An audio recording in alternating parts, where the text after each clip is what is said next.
Alô, pessoal. Vocês devem estar informados de que a polícia, chefiada por um delegado que foi assessor condecorado do governador petista de Minas Gerais, foi proibida de divulgar os dados da investigação declaradamente para não ajudar o Bolsonaro. Mas, ao mesmo tempo, o assassino foi autorizado a dar 2 entrevistas para ferrar com a candidatura a Bolsonaro. É o último golpe, a última cartada desses que já viram que estão encurralados pela população que os odeia e que vão tentar uma cartada final culpando o próprio partido do Bolsonaro por este crime cometido por um membro do PSOL. Muito bem. Então o pessoal pode se perguntar como foi possível nós chegarmos a isto, em que um crime eleitoral é cometido na sua cara, a ser pelo delegado, pela polícia, pelo governo, pelos órgãos de comunicação, assim, na véspera de uma eleição. Como pudemos chegar a isso? Então, para isso, nós temos que voltar um pouco no tempo e contar a história direito. Quando houve a tal da redemocratização, todos os políticos que emergiram das catacumbas ou voltaram do exílio eram esquerdistas, todos eles, alguns profundamente comprometidos com o Partido Comunista desde há décadas, né? E tinha 2 ou 3 exceções que eram pessoas fraquíssimas, que vieram a compor o tal do PFL, que era um partido nominalmente liberal, mas que sempre procurava mostrar que não era tão direitista assim, sempre tentava dar um showzinho de isentismo, dizendo que era a favor da causa gay, da causa essa, causa aquela outra causa feminista, abortista, etc, etc, para não parecer muito direitista, né? Eu me lembro até que um membro dele, que era o Cláudio Lembo, né? Cláudio Lembo, quando eu o conheci, ele me apresentou aos seus colegas do Mackenzie, dizendo: este é o homem mais direitista do Brasil. E ainda me recomendou: você não pode ser tão direitista assim, você tem que ler um pouco o Evangelho, né? Daí eu estava com o Evangelho no bolso, falei: é esse aqui? Né? Quer dizer, era um palhaço, evidentemente, né? O PFL era todinho composto desses palhaços, é um partido que acabou se implodindo a si mesmo para desimpedir o caminho. A função dele era esta: servir de camisinha para os outros partidos.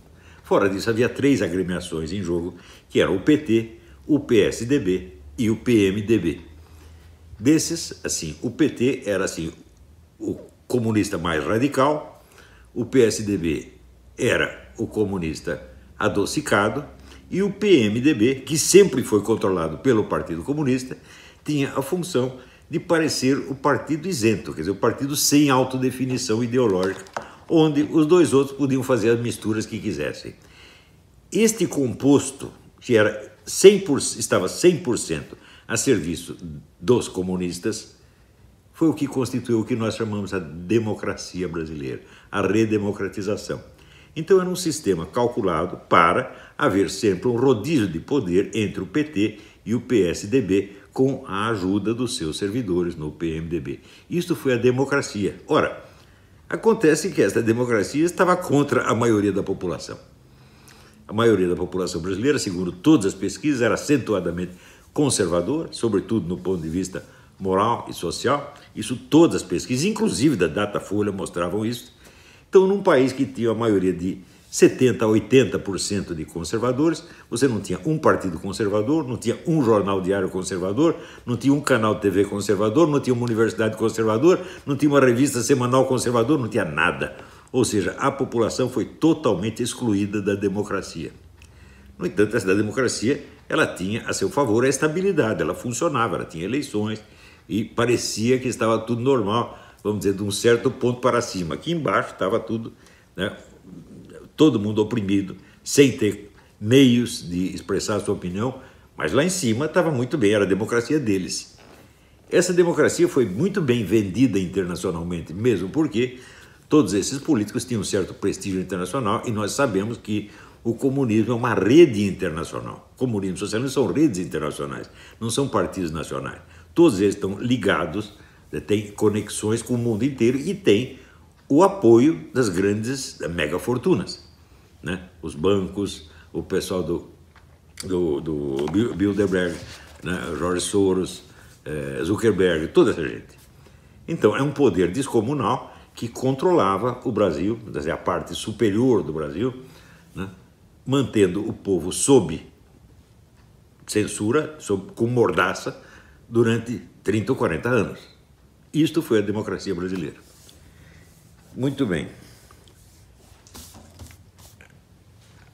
Então, é evidente que foi a democracia calculada para consolidar o poder comunista, socialista, certo? Mais ainda após a fundação do Foro de São Paulo. O Foro de São Paulo era uma organização nitidamente criminosa, onde partidos supostamente legais se associavam intimamente a organizações criminosas, como as Farc, o MIR chileno, que tinha o monopólio dos sequestros na América Latina, né? As Farc, sobretudo, que eram a grande fornecedora de cocaína ao mercado brasileiro. Tudo isso, vamos dizer, numa intimidade totalmente obscena, né? E, na época, se você dissesse que havia uma parceria de PT e Farc, todo mundo ficava escandalizado. Mas você estava vendo lá o Lula presidir o Foro de São Paulo, junto com o Manuel Marulanda, que era o comandante das Farc. Ou seja, a parceria era óbvia, tá certo? Inegável. Mais ainda, o Foro de São Paulo era um órgão internacional e a lei eleitoral brasileira proíbe o registro de qualquer partido que tenha filiação a qualquer órgão internacional. Então, o PT está na ilegalidade desde 1990 e colaborando com essa quadrilha criminosa, com várias quadrilhas criminosas, desde 1990, e a mídia inteira fazendo o possível para não ver, né? Tanto que a própria existência do Foro... Não esqueçam isso. O Foro de São Paulo foi a maior entidade política que já existiu na América Latina, congregando 200 partidos e outras organizações. Isso nunca existiu na América Latina.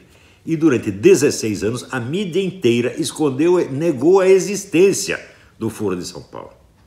Ora, então quer dizer que a mídia faz parte desse esquema. A mídia inteira, inteira. Claro que sempre tem um ou outro que não concorda, mas tem que ficar quietinho, porque a maioria da redação o oprime e não deixa falar. Tá certo? Então, veja, uma coisa que eu recomendo para vocês entenderem tudo que aconteceu e está acontecendo na América Latina e no Brasil é isso aqui. Leonardo Coutinho, Hugo Chávez, O Espectro. Isso aqui mostra, baseado só em documentos oficiais do começo até o fim, o envolvimento do governo da Venezuela no tempo do Hugo Chávez e agora, narcotráfico, terrorismo no mundo inteiro. Por que a Venezuela foi para o buraco? Por que acabou a economia venezuelana? Porque o Hugo Chávez, que se elegeu prometendo restaurar a economia, destruiu tudo, financiando o terrorismo e narcotráfico no mundo inteiro, com a ajuda do seu Lula e do PT. Então, esta gente está envolvida numa rede criminosa de tamanho descomunal. Tanto que condenar o Lula por causa de um sítio ou de um apartamento é ridículo, né? Isso aí é a mesma coisa que você condenar o Stalin porque o Stalin peidou, você tá entendendo? A proporção é esta. Quer dizer, estão pegando os crimes pequenos porque os grandes são grandes demais e todo mundo tem medo de mexer nisso. Então, não deixem de ler esse livro. Agora, este camarada aqui, ele era repórter da Veja. E ele conta, eu vou dar aqui só ler 2 linhas, só para você ter ideia de como é que são as coisas. Em abril daquele ano, 2001, a revista Veja publicou uma capa sobre a presença de extremistas islâmicos no Brasil. Alguns deles eram procurados em seus países de origem por terem realizado atentados. Outros eram identificados como membros ativos dessas organizações. Assinada por mim e pelo fotógrafo Manuel Marques, a reportagem se baseou exclusivamente em documentos oficiais. Coube-nos localizá-los e mostrá-los no seu novo habitat. O trabalho provocou 2 efeitos. Levou-me a ser mal falado entre os colegas de redação nas mesas de bar. Esse é um dos efeitos. O outro me interessa. Veja, a classe jornalística é 100% cúmplice desta coisa. São todos criminosos, gente. Não estou brincando. Então, se você ainda tem um pingo de confiança em Folha de São Paulo, Globo, Estadão, Veja, você está sendo simplesmente enganado, porque faz parte do esquema para manter no poder PT e PSDB contra a vontade expressa da maioria da população. E para dar a essas organizações os meios de cometer todos os crimes que desejem, sem jamais ser punidos. E esses crimes não é assim, uma compra ilegal de um apartamento ou de um sítio. Não, esses crimes são terrorismo e narcotráfico. Essa gente está matando milhões de pessoas no Brasil. Né? São genocidas, todos eles. E é esse esquema que está defendendo esses partidos, com a cumplicidade, inclusive, de pessoas que se dizem conservadoras, tipo Alckmin e outros, né? Alckmin, Amoedo, né? Partido Novo, essa porcariada toda. Tudo isso está dentro de um maior esquema criminoso que já existiu no continente. Quando fala esquema criminoso, não é assim, propina, não é dinheirinho que escorregou daqui para lá. Não, gente, é genocídio, é morticínio, é genocídio, é terrorismo. Né? Então, é claro que eles têm que se defender, porque eles sabem que quando o Bolsonaro for eleito, eles serão investigados e punidos. Eles não podem permitir que isso aconteça de jeito nenhum. Então estão se apegando a tudo, inclusive a este crime eleitoral explícito, descarado e obsceno que será colocar este seu Adélio, esse criminoso, na televisão, na véspera da eleição, para prejudicar um candidato. Gente, acordem, vocês não é uma disputa política, não é uma disputa eleitoral, tá certo? É uma disputa contra o banditismo organizado, contra criminosos, psicopatas, gente sem escrúpulo de espécie alguma, incluindo os colaboradores mais suaves, tipo Alckmin. Todos eles estão metidos nisso, todos sem exceção, tá? Então, acordem, ou eleger o Bolsonaro ou dizer adeus ao Brasil. Até a próxima, obrigado. Não esqueçam uma coisa, visitem o meu Patreon.